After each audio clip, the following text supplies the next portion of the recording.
रजनीश ओशो जो कि 90s के एक बहुत ही लॉजिकल फिलोसोफर थे।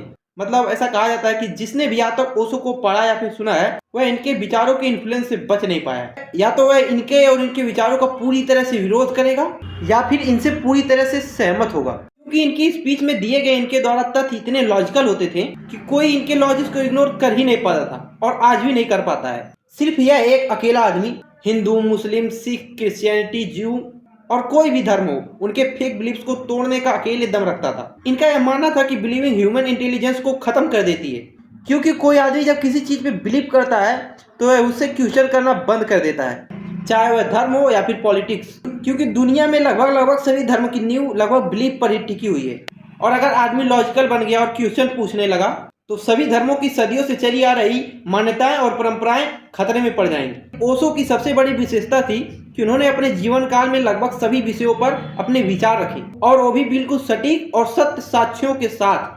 और यही सब वजह थी कि चाहे पॉलिटिशियंस हो या धर्मगुरु, हर कोई इनसे हमेशा चिढ़ा रहता था। ओशो ने अपनी स्पिरिचुअल जर्नी इंडिया से स्टार्ट की थी, लेकिन बाद में ओशो के कुछ सेंसिटिव टॉपिक्स पे बयानों के चलते उन्हें अमेरिका जाना पड़ा था, जहां उन्होंने लगभग 600 एकड़ की एक सोसाइटी बना डाली थी जिसका नाम था रजनीशपुरम, जहां इनके विचारों से इन्फ्लुएंस होकर कई बड़े सेलिब्रिटी और बिजनेसमैन अपना सब कुछ छोड़कर इनके अनुयायी बन गए। और उन्हीं में से एक थे रहमान डकैत के पापा यानी कि विनोद खन्ना। 90s में ओशो का इन्फ्लुएंस इतना बढ़ गया था कि कई देशों ने इनकी इंटरव्यू को अपने देश में बैन कर दिया था, क्योंकि चाहे रिलीजन हो, पॉलिटिक्स हो या फिर कोई भी सब्जेक्ट हो, वह हर एक चीज को इतनी लॉजिकली डिस्पोज करते थे कि हर कोई दंग रह जाता था। ओशो की लाइफ जितनी मिस्टीरियस थी उतनी ही मिस्टीरियस उनकी डेथ थी।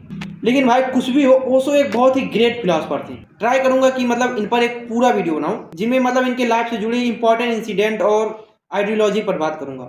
तो धन्यवाद।